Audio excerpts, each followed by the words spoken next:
오늘 하나님께서 주신 본문 말씀으로 주님의 참된 제자이라는 제목으로 말씀을 선포합니다. 예수님께서는 공생의 기간 12명의 제자를 부르시고 집중적으로 양육을 하셨습니다. 그리고 이 3년 동안을 계속 훈련을 했지만 예수님의 제자들은 예수님이 기대한 것만큼 그렇게 성장하고 성숙하지를 못했습니다. 십자가에 돌아가시고 3일 만에 부활하셔서 40일 동안 제자들과 함께 하시며 하나님 나라에 대해서 가르치기 시작하셨습니다. 그리고 마지막에 말씀하시기를 너희는 성령을 받기 전에는 예루살렘 떠나지 말아라. 그리고 성령 충만을 받고 권능을 받아 예루살렘과 온 유대와 사마리아와 땅끝까지 이르러 내 증인이 되라 이렇게 명령을 하시고 성천에 가십니다. 그 당시 제자들은 너무 어이도 없고 주님이 하늘나라로 올라가는 그 모습을 쳐다보고 있었어요. 그때 흰옷 입은 두 사람, 천사들이 말하기를 갈릴리 사람들아 어찌하여 하늘을 쳐다보고 있느냐. 그러면서 하시는 말씀이 너희 가운데서 하늘로 올려지신 이 예수는 하늘로 가심을 본 그대로 오시리라 이렇게 말씀을 합니다. 우리 주님은 다시 오십니다. 그래서 우리 모두는 주님의 참된 제자의 길을 걸어야 하는 거예요. 주님이 명령하신 대로 복음을 전하고 주님이 하셨던 그 선한 사업에 부여해야 되고 주님 오심을 삼으면서 맞이할 준비를 우리가 해야 됩니다. 왜? 우리는 모두 다 주님의 제자로 부름을 받았기 때문에 이 본문 말씀은 주님의 참된 제자는 어떤 모습으로 어떤 상황을 어떻게 섬기고 있는지 이것을 일깨워주는 아주 귀한 은혜의 말씀입니다. 첫째로 주님의 참된 제자는 말씀에 순종하며 드리며 섬긴다. 이것을 우리에게 일깨워주시고 있습니다. 바로 오늘 말씀을 보면 본문 말씀을 보면 제자들이 감람원이라 하는 산으로부터 예루살렘으로 돌아왔다 이렇게 말씀하고 있지 않습니까? 이 말씀은 곧 주님의 제자들이 말씀에 순종했다 이런 뜻입니다. 아까 제가 말씀했죠. 예수님이 성천하시면서 제자들에게 뭐라고 하셨어요? 성령이 임할 때까지 어디 가지 말아라? 예루살렘 떠나지 말아라. 그래서 예루살렘을 돌아온 거예요. 또 그 예루살렘에서 가까워 안식일에까지 가기 알맞은 곳이라. 왜 하나님께서 이 말씀을 기록하셨을까? 예수님이 제자들은 말씀에도 순종하시면서 율법도 범하지 않았다 이렇게 말씀하고 있는 겁니다. 율법도 범하지 않았다. 유대인들의 율법에 의하면 안식일에 예행할 수 있는 이 거리는 약 2000규빗이라고 그럽니다. 이 2000규빗인데 1규빗이 그 학자들이 연구해 보게 되면 45cm 정도 된대요. 그 2000규빗은 약 1km 정도 된다 이렇게 얘기를 하고 있어요. 그래서 이 감람의 산에서 예루살렘 거리가 1km 되었다는 얘기는 키로수를 얘기하는 게 아니고 제자들이 하나님의 말씀에 순종하면서 뭐도 율법도 범하지 않았다. 이것을 우리에게 일깨주시고 있는 겁니다. 오늘 우리에게 일깨주는 말씀은요. 대단한 의미가 있습니다. 왜? 예루살렘을 제자들이 돌아온다는 것은 생명을 걸고 돌아온 겁니다. 당시 예루살렘에는 예수 그리스도를 십자가에 못 박은 사람들이 그대로 있었어요. 예수님을 대적하는 본산지가 바로 예루살렘이었습니다. 제자들도 그게 돌아가면 언제 어떻게 될지 모르는 상황입니다. 그럼에도 불구하고 말씀에 순종하여 예루살렘으로 돌아온 겁니다. 율법도 어기지 않았습니다. 주님께서는 오늘 이 말씀을 통해 저와 여러분에게 말씀하시고 이 세상을 살아가는 모든 성도들에게 말씀하시기를 참된 주님의 제자는 어떤 사람이라고요? 말씀에 순종하는 자다. 말씀의 순종은 유인유물을 가리지 않고 생명의 위협이 있을지라도 그 말씀을 부여잡고 하나님을 절대적으로 믿으면서 순종하는 것이 참된 제자의 길이라고 우리에게 말씀해 주십니다. 예수님 앞에 자신의 생각을 내려놓고 하나님의 거룩한 뜻에 순종하고자 하는 사람이 참된 제자다, 이렇게 우리에게 말씀해 주는 겁니다. 예수님의 12제자에 포함되지는 않았지만 예수님을 신실하게 따랐던 수많은 주의 제자들을 바라보면 거의 주님의 12제자와 같은 생활을 했어요. 우리는 초대교회 서대반 집사님에 대해서 잘 알고 있습니다. 성경 읽을 때마다, 사도행전 읽을 때마다 우리가 나니까 서대반 집사님을 가르쳐 이렇게 말하고 있죠. 믿음이 충만하고 성령이 충만하고 지혜가 충만하고 사람들로부터 칭찬받는 사람이었다고 말합니다. 그러면서 그는 복음을 전하다가 유대인들의 도래에 맞아서 순교하기까지 포기하지 않고 복음을 전합니다. 그러면서 마지막에 숨을 거두기 전에 이렇게 기도하죠. 하나님, 저들의 죄를 저희들에게 돌리지 말라고. 그러면서 하늘의 문을 여시고 우리 주님이 앉아있는 것이 아니라 서 있는 모습을 보시면서 그것을 외치면서 하나님 나라로 간 분이 바로 서대반 집사입니다. 빌립 집사, 환난 때문에 예루살렘에 더 있지 못해서 흩어집니다. 그래서 사마리아에 가서 복음을 전가하는데 성령의 역사심이 나타나서 수많은 사람들이 주께로 돌아오는 역사가 일어났습니다. 사도 바울 복음을 전하면서 얼마나 많은 고통을 당했는지 그는 이렇게 고백합니다. 하나님께서 자기에게 주신 사명과 복음을 전하는 데는 자기 생명을 조금도 귀한 것으로 여기지 않는다. 사도행전 20장 24절을 우리 같이 한번 읽어봅니다. 시작. 내가 달려갈 길과 주 예수께 받은 사명 곧 하나님의 은혜의 복음을 증언하는 일을 마치려 하면은 나의 생명조차 조금도 귀한 것으로 여기지 아니하노라. 저 고백이 저와 여러분의 고백이 되시기를 주의 이름으로 소망합니다. 주님의 참된 제자의 길을 걷는다는 것은 이 세상에 살면서 결코 쉽지 않은 길이에요. 얼마나 세상 유혹이 많은지, 우리가 하고 싶은 일이 얼마나 많은지, 우리 속에 아직도 못된 자아가 살아있고 말이에요.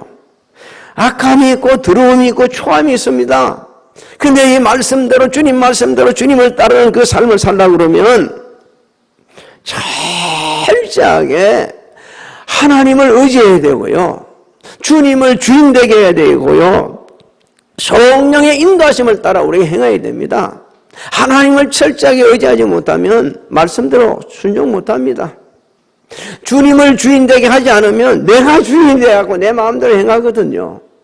성령의 감동하심을 갖다 거부하게 되면 육신을 따라 행하게 되지거든요. 안 됩니다. 그래서 우리는 늘 하나님 말씀을 부여잡고 주님이 주인 되게 하시고 성령의 감동하심을 따라가야 되는데 그렇게 하려면 날마다 하나님께서 내게 베푸신 은혜에 매여 살아야 됩니다. 내가 나된 것이 하나님의 은혜입니다. 지금 이 순간 코로나19에 걸리지 않고 사는 것도 하나님의 은혜입니다. 이런 상황에서 일을 하고 열심히 살아가 하나님의 은혜입니다. 이 고백이 있을 때에 우리는 정말 주님을 따르는 참된 제자가 되는 겁니다. 여러분 13절을 우리가 한번 같이 읽어볼까요? 시작. 들어가 그들이 유하는 다락방으로 올라가니 베드로, 요한, 야고보, 안드레와 빌립, 도마와 바돌로메, 마테와 및 알페오의 아들 야고보, 셀롯인 시몬, 야고보의 아들 유다가 다 거기 있어. 우리는 그 다락방을 좀 주목해야 됩니다. 제가 5절 이렇게 한 거는 그 다락방에 모인 사람이 몇 명이라 그렇게 기록되어 있죠? 120명이라 그랬다는 거예요. 여러분 120명이 한 큐에 모여 있을 수 있는 곳이라면 상당히 큰 곳입니다. 그런데 이 큰 곳을 누가 예비를 해놨어요? 바꿔 말하면 누가 허물을 한 겁니다. 자기의 그 소유를 하나님의 교회로 사용하도록 허물을 한 거예요. 여러분 오늘날도 자신의 그 재물을, 자신의 그 가지고 있는 소유물을 교회로 사용하도록 내드린 사람 결코 많지 않습니다. 또 쉽지도 않습니다. 아니 120명이 모일 장소라 하면 돈으로 치면 얼마나 많겠어요. 또 그런 건물을 소유하고 있던 사람은 그 당시 상당한 부자였고 또 그것을 허물할 수 있는 사람은 대단한 믿음의 사람인 것을 알게 되어지죠. 성경은 누가 그것을 허물했는지 자세하게 우리에게 밝혀주고 있습니다. 마가 요한의 어머니 마리아라고 전해주고 있습니다. 사도행전 12장 12절을 같이 읽습니다. 시작. 깨닫고 마가라 하는 요한의 어머니 마리아의 집에 가니 여러 사람이 거기에 모여 기도하고 있더라. 우리는 마가 요한의 어머니 마리아가 이 큰 건물을 사실은 자신이 살고 있었던 그 집을 하나님 앞에 내놓는 것을 주목해야 합니다. 어떻게 여러분 돈 있다고 다 내어주지 않습니다. 예, 돈 많다고 해가지고 다 이렇게 해주는 사람 아니요. 근데 마가 요한의 어머니가 이 할 수 있었던 것은요, 예수님의 가르침에 순종한 거예요. 예수님께서 공생의 기간에 자신을 찾아온 부자 청년에게 뭐라고 그랬습니까? 내가 영생을 얻으려면 무슨 선한 일을 해야 됩니까?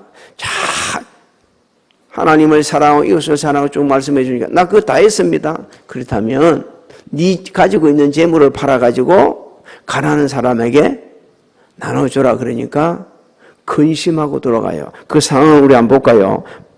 마태복음 19장 21절로 22절 있습니다. 시작. 예수께서 이르시되 내가 온전하고자 할진대 가서 내 소유를 팔아 가난한 자들에게 주라. 그리하면 하늘에서 보화가 내게 있으리라. 그리고 와서 나를 따르라 하시니 그 청년이 재물이 많으므로 이 말씀을 듣고 근심하며 가니라. 사랑하는 성도 여러분, 말씀을 듣고 근심하는 자는 참된 제자가 될 수가 없습니다. 말씀을 듣고 기뻐하고 즐거워하고 감사하고 순종하는 자가 참된 제자가 될 수 있습니다. 왜 말씀을 듣고 기뻐하지 못하고 근심을 했습니까? 돈 때문에. 예수님보다 세상의 물질이 우선이고, 예수님보다 자신이 우선이고, 예수님보다 자신의 계획이 우선이고, 예수님보다 자신이 항상 우위에 있다 보니까 제자가 될 수 없는 거예요. 오늘 예배드리는 우리 사랑하는 성도님들은 하나님의 말씀을 듣고 기뻐하고 순종하는 자가 되시기를 주의 이름으로 소망합니다. 그럴 때 참된 제자가 되는 거예요. 하나님의 말씀을 들으면서도 삐딱하게 듣고, 하나님의 말씀을 들으면서도 가지치기를 하고 듣고, 하나님의 말씀을 들으면서도 여기 가슴으로 듣지 않고 머리 듣고 귀로 듣고 한쪽 흘려버리고, 그러다 보니까 참된 제자가 안 되는 겁니다. 하나님의 말씀을 들을 때는 어디로 들어야 돼요? 마음으로 듣고 그 다음에 입으로 시인해야, 그래야 구원을 받고 참된 제자가 되는 겁니다. 오늘 예배드리는 우리 성도님들 주님의 이름으로 부탁드립니다. 말씀을 들을 때 마음으로 들으시기 바랍니다. 기쁘게 들으시기 바랍니다. 순종할 수 있기를 주의 이름으로 축복합니다. 그래야 주님을 따르는 참된 제자가 됩니다. 두 번째로 읽혀주는 진리의 말씀은 주님의 참된 제자는 겸손하게 마음을 같이 하는 자다. 우리는 당시 다락방에 모인 사람들을 한번 주목해 봐야 됩니다. 여러분, 11사도를 한번 보십시오. 11사도들이 예수님을 따르던 공생이 어떤 사람들이었습니까? 전부 다 자기가 높아지려고 했던 사람들이요. 오직 했으면 우리 주님이 이렇게 말씀하셨겠어요. 나는 섬김받으러 온 게 아니고 섬기러 오셨다. 너희들이 진짜 높은 사람 되려고 그러면 먼저 뭐 하라고요? 섬겨야 된다. 이렇게까지 말씀할 정도였습니다.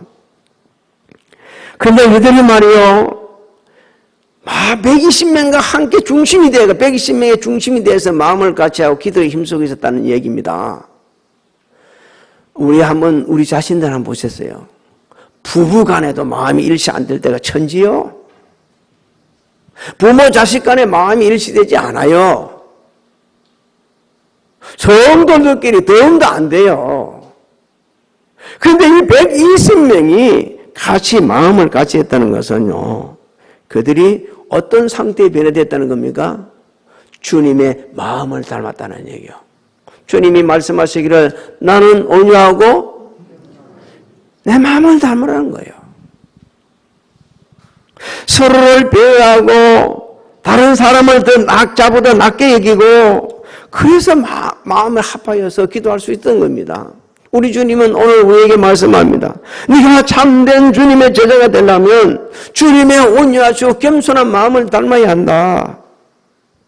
그래서 자신을 내려놓고 마음을 일치하여서 교회 공동체 식구들과 함께 기도하고 찬양하고 예배드리고 헌신하고 섬기는 그것이 참된 주님의 제자다. 이렇게 우리에게 일깨주시고 있는 거예요. 아까 우리 실버 찬양팀 얼마나 지혜롭게 찬양을 잘하는지, 은혜 가운데 찬양하는데 이 마이크 설치할 필요 없어요. 워낙 목소리가 다 좋아가지고 어디까지 그 목소리가 올라갑니까? 하나님 앞에까지 올라가서 하나님께서 너무 기뻐해서 야 너무 잘한다. 연수 한 30년씩 더 세게 해줄게. 은혜가 안 돼요? 속으로는 할렐루야 놀렐루야 할 거예요. 이렇게 마음을 같이 해서 찬양한다는 건요, 잘하고 못하고 떠나가지고 이게 얼마나 아름답습니까? 여러분, 이런 모습이 제자의 모습이고 이런 모습이 참된 성도의 모습이고 이런 모습이 교회의 모습입니다. 할렐루야. 우리는 여자들을 주목해야 합니다. 여자들이 내가 이제 누군 줄을 몰라. 자세히 그렇게 안 해놨기 때문에. 그런데 말씀을 상고해 보게 되면 그 여자들이 누군가를 알게 되어집니다. 예수님 공생애 때 아주 열심히 섬겼던 사람들입니다. 예수님 십자가에 달리실 때 제자들은 다 도망쳤지만 그 자리를 끝까지 지켰던 사람들입니다. 예수님 부활하셨을 때 제일 먼저 무덤을 찾았던 막달라 마리아, 살로메, 또 다른 그 여인, 바로 그 여자들입니다. 주님은 그 여자들을 통해 우리에게 일깨줍니다. 참된 제자들은 정말 주님을 전 인격적으로 사랑하고 섬기고 헌신하고 그분을 위해, 주님을 위해 사는 자들이라고 우리에게 일깨주는 거 있는 거예요. 사도 바울도 고백합니다. 자신의 사는 목적이 나를 사랑하사 나를 위하여 자기 몸을 버리신 하나님의 아들을 믿는 믿음 안에서 산다고 고백을 했지 않습니까? 예수님의 어머니를 통해 우리에게 참된 제자의 모습을 일깨주고 있습니다. 예수님 어머니 마리아는 120명 중에 한 사람으로 지금 다뤄지고 있지 않습니까?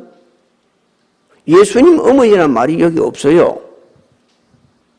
하나님께서는 오늘 우리에게 일깨주십니다. 예수님 어머니는, 그 마리아는 결코 성김의 대상도 아니고 사도도 아니다.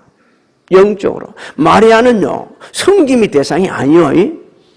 사도가 아니요. 지금 잘못하고 있는 거예요, 지금. 하나님께서 말씀을 통해서 우리에게 일깨주지 않습니까? 마리아는 성김, 다시 한번 말씀드릴게요. 성김 대상도 아니고 뭐라고요? 사도 위치도 아니라는 겁니다. 예수님을 구주로 영접한 성도 한 사람에 불과하다는 거예요. 근데 우리 마리아한테 배울 게 있습니다. 마리아가 말이요, 자신이 사람들 앞에 이야기할 수 있어요. 나는 당신들하고 같이 함께 할 수 없어. 나는 누구 어머니니까? 예수님 어머니지 않냐. 자신을 얼마든지 드러낼 수 있어요. 아니, 예수님 어머니 위치에 앉는 우리들을 한번 보십시오. 자기한테 요만큼만 남들보다 좀, 제가 이렇게 해서 죄송합니다, 이렇게 해야 알아들을 수 있을 것 같아서 우리가 같이 공감할 수 있어요. 아주 미세한 조그만 부분 조금 낫다고 자신을 드러내려고 그러네. 같이 할 수 없다네. 나는 당신들하고 차원이 달라 못 하겠다네. 그런데 예수님의 어머니는 어떻게 합니까? 드러내지 않았어요. 자신 드러내지 않았어요. 120명에 포함되어가지고 지금 기도하고 있는 중이요. 예수님의 참된 제자는 공동체 속에서 자신을 드러내는 게 아니고 누구를 드러내요? 나를 사랑하사 나를 위하여 자기 몸을 버리고 돌아가신 예수 그리스도를 드러내시고 우리 하나님의 전지전능하심을 드러내시고 하나님의 위대한 사랑을 드러내시고 하나님의 인내하심을 드러내시고 성령의 역사하심을 드러내는 자가 참된 주님의 제자입니다. 할렐루야. 결코 여러분을 드러내려고 하지 마십시오. 내가 이런 사람이 헛될 생각하지 마십시오. 하나님이 하나도 기뻐하지 않습니다. 주님의 제자는 마리아처럼 참 어떻게 보면 인간적으로 보면 대단한 위치이지만은 전혀 드러내지 않고 그 중에 무리 중에 하나, 생수교회 성도 중에 하나 있는 것만으로도 감사하는 자가 참된 제자입니다. 할렐루야. 예수님 동생들이요. 예수님 동생들 한 좀 보십시오. 그들은 예수님 공생이면 예수님 믿지 않았습니다. 조롱했습니다. 대적했습니다. 당신이 진짜 구세주면 왜 여기 있냐? 저 사람들 많이 모는데 올라가가지고 내가 메시아다 소리쳐야지. 그랬던 사람들이 예수님이 부활하시는 모습을 보고 구주로 영접을 합니다. 그리고 복음을 전파합니다. 예루살렘 교회의 일꾼들이 다 되었습니다. 예수님 동생들은 나 예수님 가족이야. 그 기득권 드러내지 않았어요. 너희들하고는 달라. 나는 누구 동생? 예수님 동생.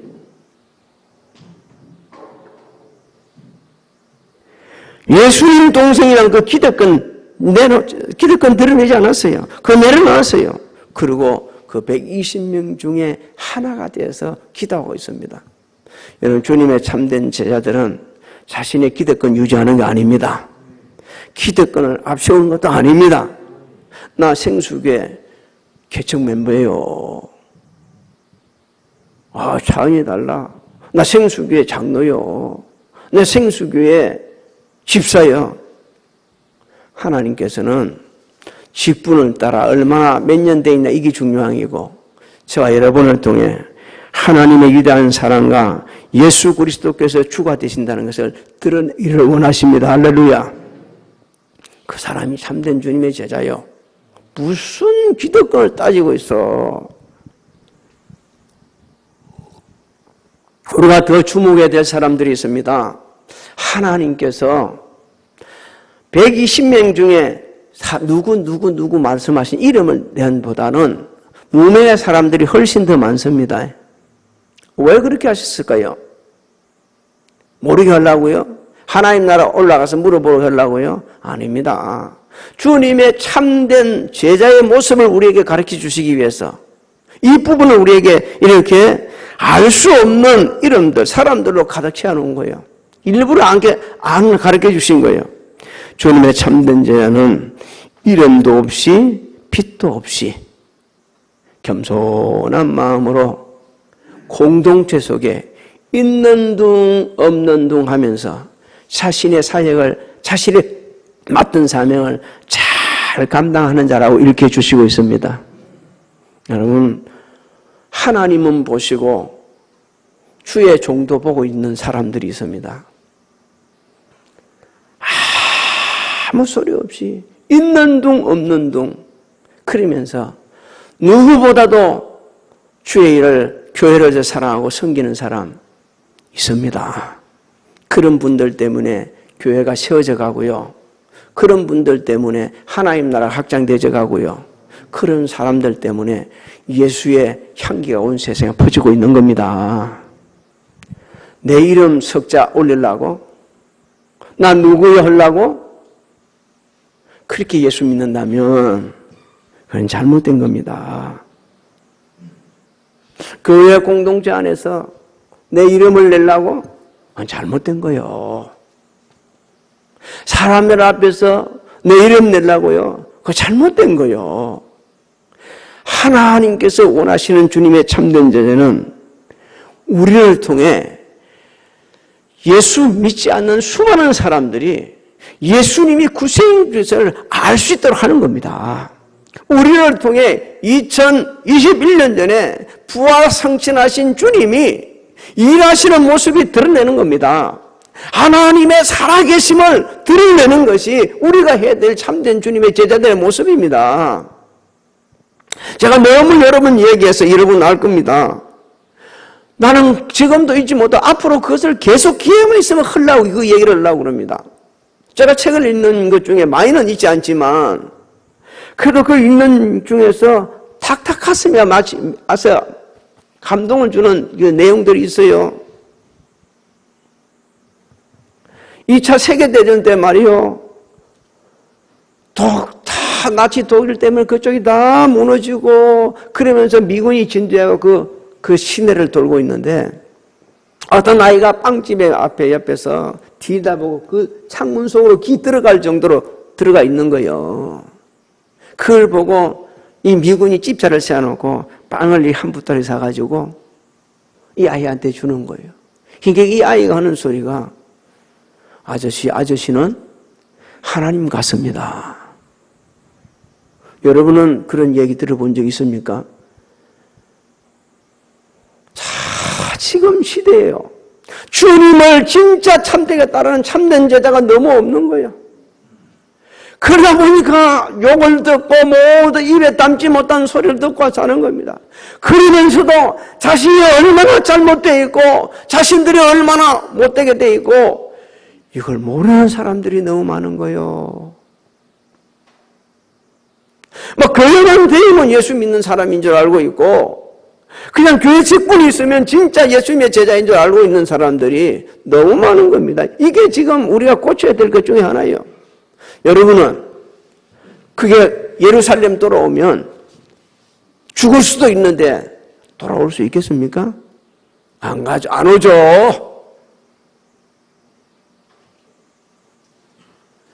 지금 예수 믿는 사람을 잡아 죽이려고 하고 있는데 자기 집을, 그 넓은 집을 내줄 수 있겠어요?